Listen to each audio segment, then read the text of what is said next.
to the channel, ladies and gentlemen. Right here we got a carpet seam done with a regular hot melt iron. You see right here, and it's not even the amber tape. Check it out.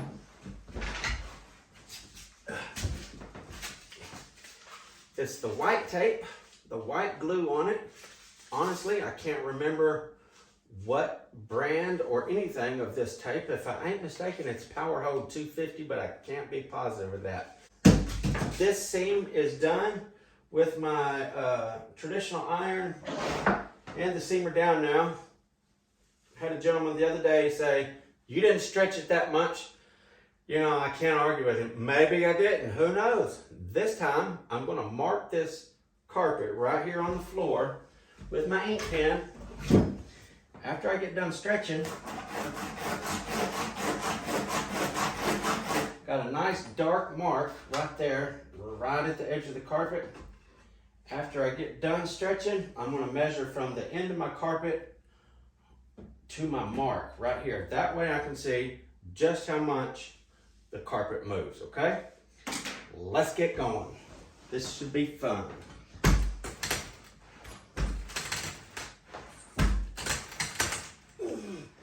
Again, I got my same tack strip back here, my 3 rows of architectural, and all that good stuff to hold it in place. I'm going to have to go ahead and stay nail this off and get more of a stretch. I'm going to do it way back here so I can push the wrinkle up in front of it and pull it out like that.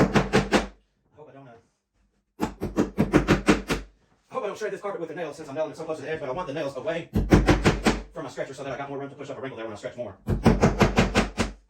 Anyway, this is gonna be good. That was super tight. Well, this will probably be my last I'll be able to get here.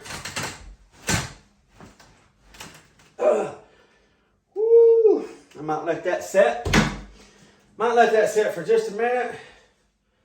Pull it again. I believe I'm about to get some more because I've yet to push down as hard as I did the other day with the Cool Glide. This seam is still, ain't nothing going on with it yet.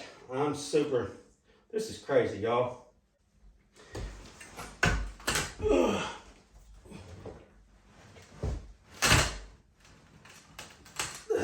Okay.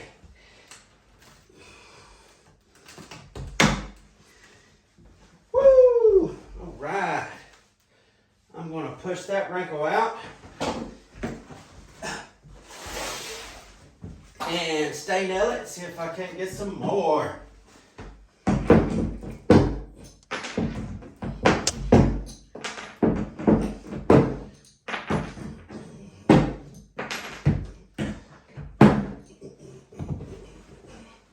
That's nuts. I guarantee you that's already moved about 4 inches.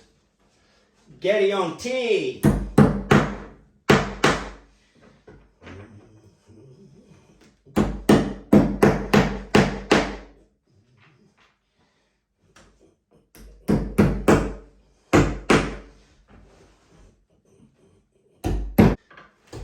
It's just the way life is.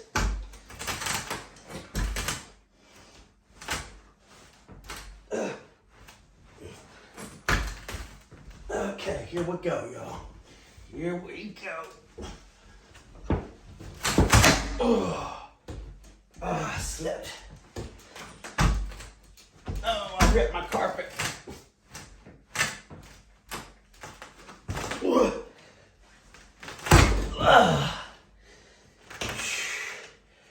Oh no, I ripped the carpet.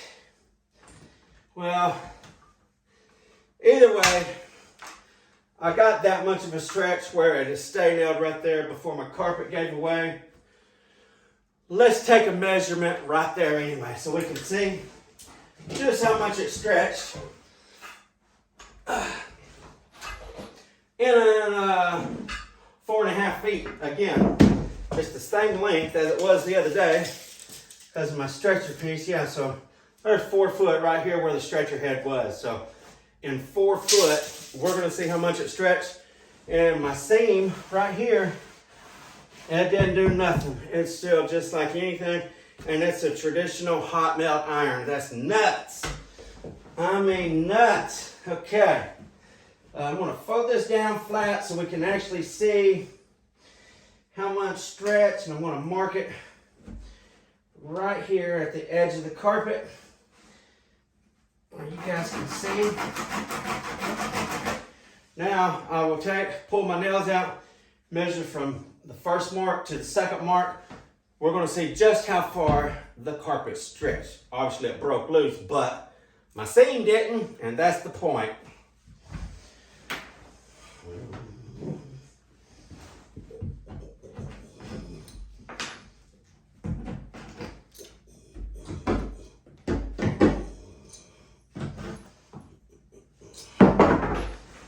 Okay, I will get you guys in by myself today. I ain't got nobody videoing for me. So I'll get you guys in a little closer here. Okay, well, you can plainly see, you might be able to. Anyway, that is, that's 3 inches, 2 3/4 inches right there in 4 foot. So the guy was actually closer than I was. He said you might have got 1.5 inches out of it. I said I got about 5 or 6, so he was actually closer. Well, I don't know, 2 3/4 to 5. That's 1.25 inches off. 1.5 inches to 2 3/4. About 1.5 inches. So yeah, we was about equally off the right way. But anyway, that's pretty daggone impressive. Either way, stretching a piece of carpet 2 3/4 inches in 4 foot. And let's check out the tape right here. Let's check this out. Look at this. There's nothing going on with this at all. It looks like there is something going on right there. I don't know what. You can see right at the edge, looks like right at the edge of the bead of glue. I don't know what is going on there though. It might be the carpet breaking. I'm gonna fold it over and look at the front side. So that is on the edge of it. Again, this ain't got no seam sealer or nothing on it. So on the edge of it, there's nothing going on. Right here on my seam is still completely intact. Bending it back like that, the backs are still all nice and together. You guys see that? It's still all nice and together. So, I want to encourage, okay? Oh. Let's encourage for just a sec, okay? Yeah, technically, you should not stretch as much across the seam to help on the seam peaking. But you guys don't be afraid to put your stretchers right on the other side of your seam. Nothing's going to happen if you do your seam right, okay? This was helpful. Hope it gives you some insights on your seams. Maybe it'll make you relax a little bit more when you're stretching or something. Be like, ooh, be careful, I don't want to pull my seam apart. You're not going to pull your seam apart unless you didn't put it together very good to begin with, okay? Anyway, thank you guys for tuning in. Until next time, FBSB's out.